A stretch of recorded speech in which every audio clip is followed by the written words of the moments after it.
Hey, what's up everybody? It's Mason. Thanks for joining me in another video. As you can see today, I got my double keyboard set up here, and the reason for that is because I'm going to be going over kind of what I do when I learn new songs. I joined a cover band in San Diego called Soul Addiction, doing all sorts of awesome old R&B funk soul tunes. We do a lot of Gap Band, Michael Jackson, we do a Luther Vandross song. We also throw in some Cure, Boz Scaggs.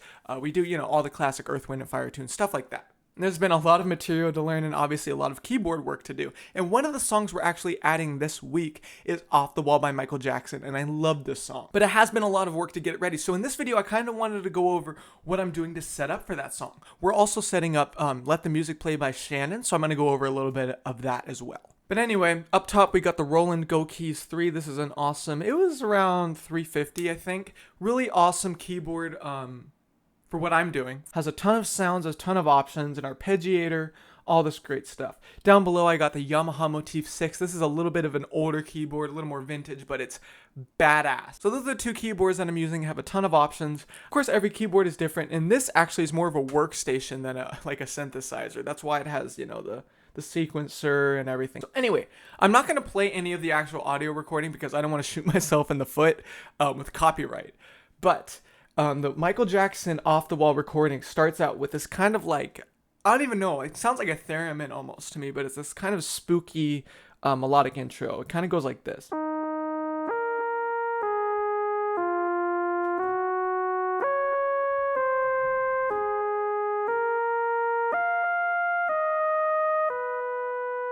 So what I have there might be a little difficult to see, but on this screen here, I have this bank labeled as Off the Wall. And in this bank, I have, this is the bank is called Foreplay. I did not name it that. That is what it's called. But this is what that sound was. So in this first slot here, with this first slider, I have that synth lead. And I can make it go up and down. So that's what I'm doing there. The second one here is actually an electric piano for the verses. So I switch that on. And this last one is soft brass, which comes later on in the song. So those are the three sounds that I have set for Off the Wall. Now on this top keyboard here, I actually have two banks, and this is a little different. The way it works is for each bank, I have two sounds available, upper and lower.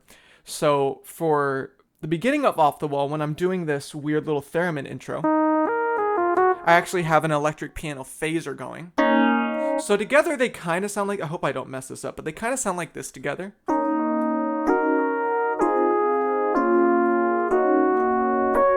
I'm going a lot faster than I normally would. And then at the end, I switch to this. And then I fade this out. So there's a lot of movement happening, as you can see here, because at the end of that, we got this little E major 7 fantasy kind of synth.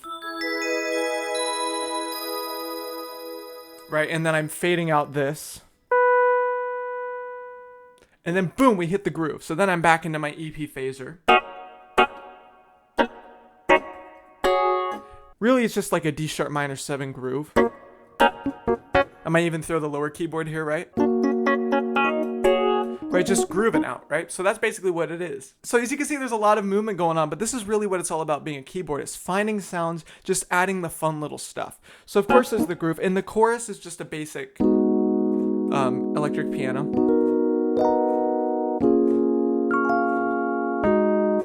That's basically what it is. Now, later on in Off the Wall, we get brass introduced. So basically, it's hard. I don't want to get too technical explaining stuff here, but basically I have another bank on this keyboard.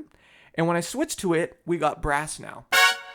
So what I'm going to do is when the second verse hits, I'm still doing the electric piano, but then there's these little brass fills in the second verse.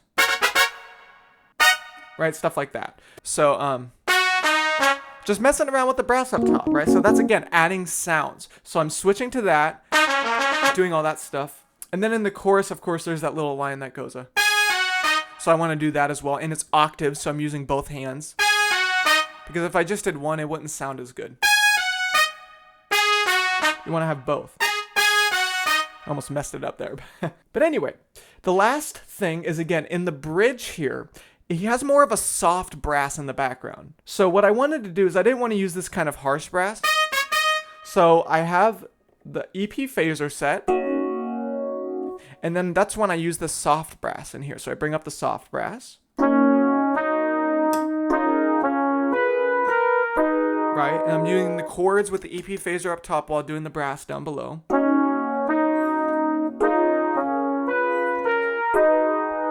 So really, that's why I want the soft brass for the bridge. But then once we come out of the bridge, then I'm back into this, EP phaser kind of. So again, it's just moving around all these different little sounds and stuff. It's really cool. A lot of work, obviously, to find the sounds and set them up in the correct order and have them in the right banks and stuff. And then also just learning how to play it, because not only are you having to remember how to play the song, but also what movements to do. Switching between the sounds is a lot of work, but it really pays off in the overall sound of the band if you can get it on lock. And that's why I think keyboardists are really important. Not just me, obviously, just any keyboardist in general. You're really just adding the really cool stuff that sets a band apart, I think. Of course, assuming you have a solid drummer, bass, all that usual stuff at the center. Now, moving on from that, I want to touch just briefly on Let the Music Play. So again, this is a Shannon song. Again, I'm also not going to play any of the original music because I'm a small channel. I really don't want to get into copyright trouble off the gate, out the gate, off the bat, whatever I'm trying to say. But for Let the Music Play, I have that whole introduction kind of mapped out here with a bunch of sounds. Again, it's too technical for me to really go over what the heck I'm doing. But basically, it sounds something like this.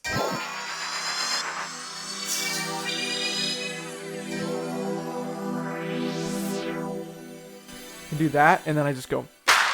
And then once I hit that smack like that, then I'm immediately going into some of the synth riffs.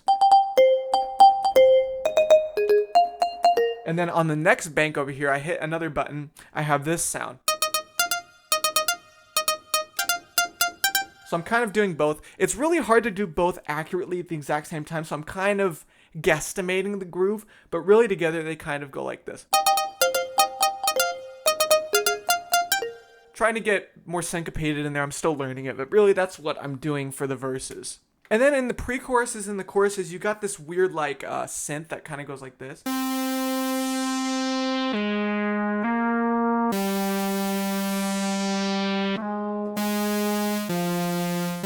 So it's going behind. It's really loud right now. I'm still working on the levels, but that's kind of going on. So I have that synth as well. But also leading into that synth, I've programmed this kind of whoosh sound, which is cool, but it goes like this. You can see how it kind of blends in the two. So after I'm,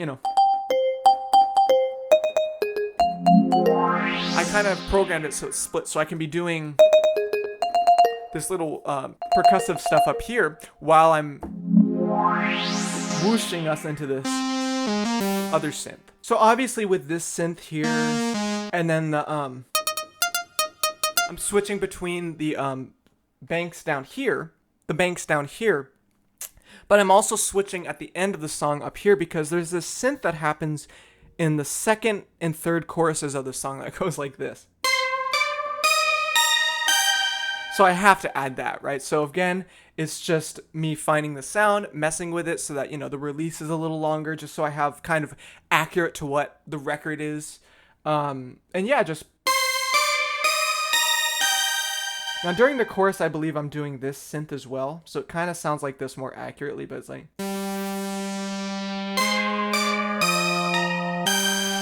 So stuff like that. Again, just adding cool sounds. And when the drums are going and you got the bass, and we have a guitarist who's going to be doing other fills and stuff, because obviously there's those other kind of riffs in this song.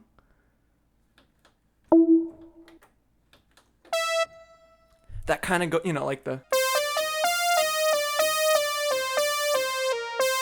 I have all of those sounds available, but again, I'm working with a guitarist, so it's really figuring out what the guitarist is going to do. Is he going to do rhythm parts? I'm still working that out, but having all of those sounds kind of configured really, really helps. Again, working with a guitarist and other band members, you never know what you're going to have to change or what you're going to need to do. So that's always a fun experiment, but just really learning the song, getting all the nooks and crannies, figuring out, the movements and the sounds that I'm going to be using is really fun because it can sound really cool if you do it well. So anyway, that's just a little bit of a taste of what I've been doing with this band. Again, these are the newer songs that we're doing. So this is kind of my process, and I've done it for like 40 songs already. For all the songs we've done in the past, I learned Rock With You. I obviously knew Rock With You, but I had to learn learn the keyboard for it. Bad Mama Jamma, No Parking on the Dance Floor, Let It Whip by Daz Band, Remember the Time by Michael Jackson, Give Me the Night by George Benson, you know, all, again, Gap Band songs, Early in the Morning, Party Train, Outstanding, all these great songs. Learning all of them was a total learning curve. So if you want me to do more of these kind of videos of what I'm doing keyboard-wise, how I'm figuring stuff out, please let me know. I would love to. But this is really what I've been focusing on. Thank you guys for watching. Keep rocking out with music, and I hope to see you guys in the next video. Peace.